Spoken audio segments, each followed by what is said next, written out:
Good afternoon, everyone. Welcome to my first episode of Southern Santa Piper. I'm your host, Kenny, and today I'm smoking this very inexpensive his pipe that I picked off eBay very inexpensively. This was around $35 or so, shipped. Not a bad little pipe. I really like the color. Reminds me a lot of a tan shell finish. Like the blast, there's some interesting ring grain on here. And for the price, not a bad pipe. Shorter than I typically like, smaller bowl than I typically like. I'm retired, so I'm home a lot. I'm home a lot on this porch smoking. Not that my wife minds me, but I really enjoy it. We live out in the country, even though I'm off of a main road. I'm still out in the country, just I'm off of a road that leads to the highway. And my chickens are out here. We've got a few feral cats because, well, it's out in the country. My dogs that coming out on the porch out here with me, even though it was a very chilly morning here in north central Florida. It's a nice, pleasant 55 degrees. As you can tell, I'm not even in a jacket. I'm just in a fishing shirt, suspenders. So today what I wanted to talk to you all about in my very first episode of Southern Santa Piper is estate pipes. And I'm using this one today as an example of an estate pipe that I found very inexpensively off of eBay. I don't know if we're focusing well. But a lovely pipe. This particular pipe, the Sar Jacopi, I believe is how they're pronounced. I'm not Italian, so I'm taking a shot. If somebody knows a better pronunciation, please tell me. But on this particular pipe, it is a lovely size bowl, thick, it's heavy. But this pipe was being rejected because, if you can see right there, it's not smooth, but there was a crack. There was a crack all the way down the shank of this, and that's why there's a repair band on here as well. But this particular pipe I picked up for under $50. If you've ever priced one of these new, these are several $100 pipes. So I seen it sitting around, I was like, God, do I really want to pick up a damaged pipe? And I picked up enough damaged pipes, but never one with a big crack in the shank. So I decided I got nothing to lose. It had had a previous repair, but it looked kind of chintzy done. I picked it up, and I'm really glad I did. It's a wonderful smoker. Which gets me to the point of this video. Estate pipes, are they worth it? My opinion, they are. As a pipe smoker, I like having lots and lots of pipes to be able to rotate so my pipes don't get overly smoked, so I don't get an abundance of moisture in my pipes, and to keep my pipes looking good. I've seen some pipes, and God bless you all, but I gotta wipe down my pipes every time I use them. I wipe down the rims, the insides, the stems. I don't want my pipes to look like crap. And so I take care of my pipes, and I recommend that to anyone. But it also means that I can get good deals on pipes from eBay, from pipes that weren't being taken care of, from pipes that were really neglected.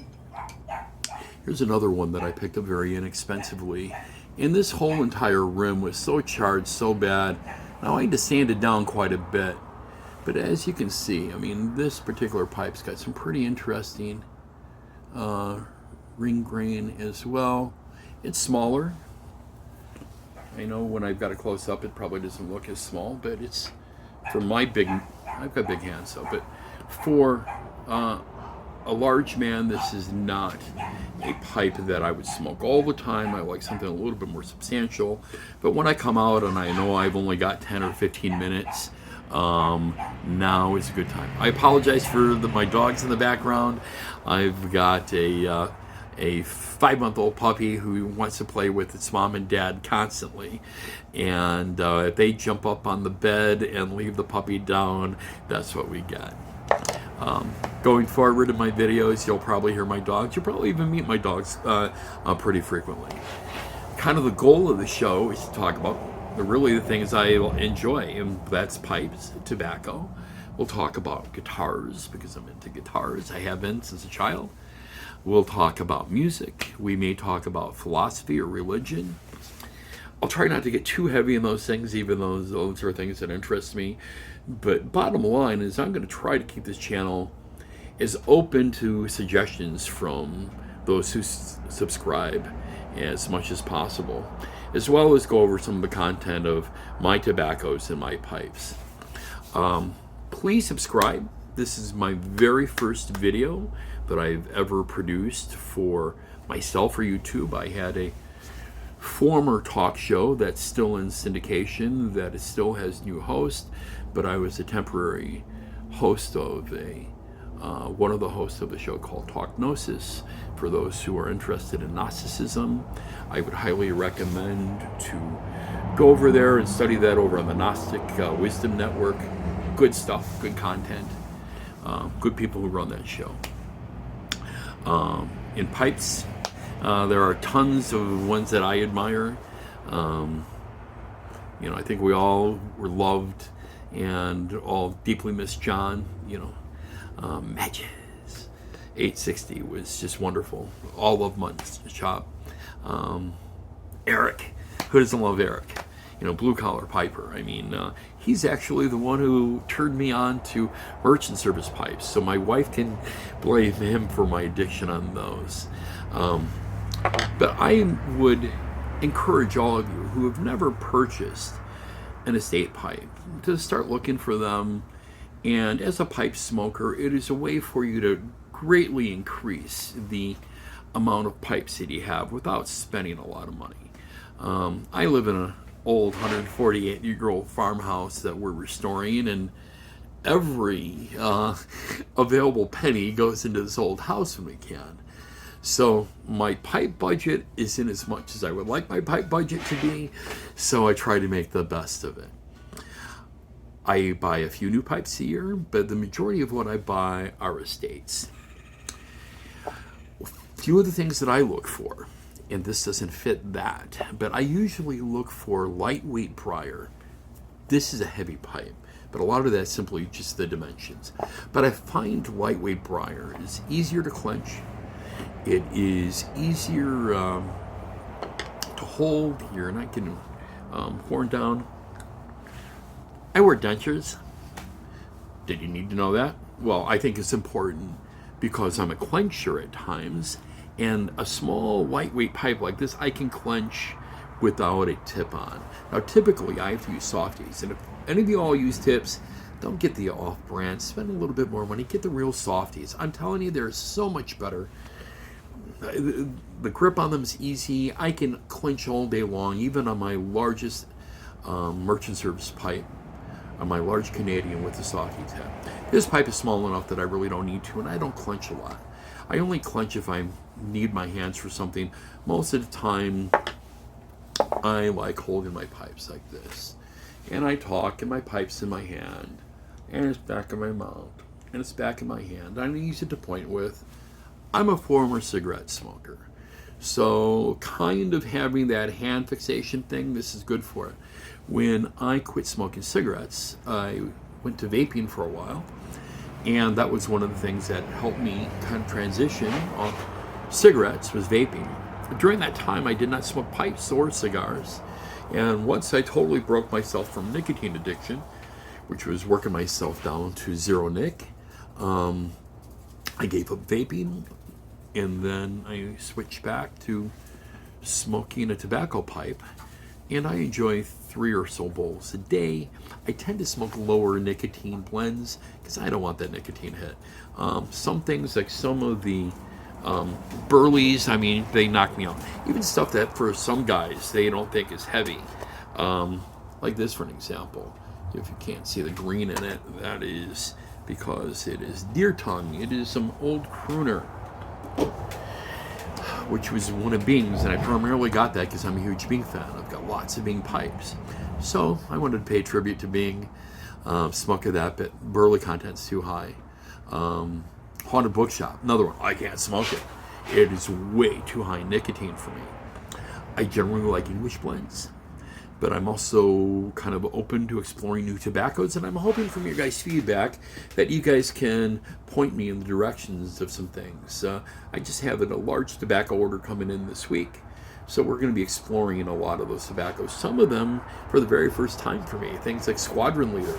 I've heard about it for years, but always sold out. I was lucky enough to find a stockpile of it and bought myself a few tins. A few other new tobaccos that I'm not used to, that I've heard good things about. Quiet Nights is coming this week. Star of the East is coming this week. I have got some great tobaccos from recommendations from friends from my various Facebook groups I belong to. Recently I tried Magnum Opus for the first time, and I'm glad now I've bought several tins of it to Cellar, because it is a wonderful, wonderful tobacco. We will talk about pipes in a variety of price points. I kind of turned around to show you, like this for an example. It's another inexpensive pipe. You notice there's a little tobacco in there. I will rotate 2 or 3 pipes in a day, sometimes more. Sometimes, like now, I'm actually smoking 2 different tobaccos. I'm smoking some of this Throgmorton, and this is actually an aromatic in here. This is this right here, Lane 1Q mixed with 50-50 ratio of Lane BCA. And those particular combinations have probably been sold for a very long time under a lot of different trade names. It's one of my favorite aromatic blends. And a lot of times I will rotate back and forth between an aromatic and an English. I find myself, by kind of mixing up my taste that way, that it keeps each one fresh. If I smoke nothing but English all day, or nothing but an aromatic all day, or nothing but a burley all day, even though there's not a lot of burleys I can smoke, Lane Ready Rub and Sutliff Match Edgeworth are both burleys that I love, and that I can smoke those all day long. Some of the others, not so much. So we will be discussing that in upcoming episodes. We will be discussing meerschaum pipes, and don't leave them down by your dogs. If you can see this, this one got some damage. Pardon my hands, guys. I've got very bad eczema and dermatitis. That is it for my first episode. I hope you guys enjoy. I hope you guys will give me your feedback and let me know the kind of things that you want in the content. I'm doing this really for me. I enjoy pipe smoking, and I'm hoping that if I can share some of my experiences with others, that I can get others to enjoy this beautiful and lovely hobby that I enjoy. That, in my opinion, the nicest and some of the best people I've ever met in my life are pipe smokers and part of the pipe smoking community. And I'm hoping it's one of these hobbies that kind of make a comeback. I know that tobacco is not trendy, and that tobacco's got a really bad name because of so many deaths from tobacco, and I get it. I've had friends who have died from lung cancer, and heavy cigarette smokers. I was a heavy cigarette smoker, over 3 packs a day during my max, and I quit. So if I can quit, anyone can quit. And I did it for a few reasons, primarily for health. I've got heart issues and other issues, so if you're a cigarette smoker, please stop. My doctor still argues with me over pipes, saying that I'm still inhaling. It's like, come on, it's very little. I get his point. When I exhale, there is going to be tobacco, there's going to be the smoke around me. Okay, I'm going to inhale some. I get that. But I'm not inhaling it like I was inhaling cigarettes. And as you can see from this minute, which is approaching 15 minutes right now from this video, is that many times when I'm conversing, I even forget that I'm smoking a pipe. I'll put it down.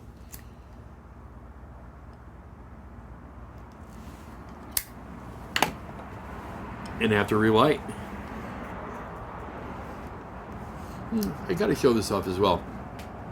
This is a really cool tamper, custom made by Craig over at Merchant Service Pipes. These are all handmade, And the patina on this, because I use this one a lot, has really started to develop a nice patina. And it's heavy. I like this type of scraper. I'm also a big fan of I always have a pocket knife with me. And I find myself a good pocket knife is good for scraping the inside of the bowl, as well as if you're going to smoke plug tobaccos. It gives you a nice ability to cut. So part of your pipe smoking bag to me should always be some small pocket knives. I've got 2 small ones that I use primarily for tobacco. This one I keep with my tobacco products. I got this part of the kit at Rural King, old timer, not expensive, nice sharp blade though. That's it for Southern Santa Piper.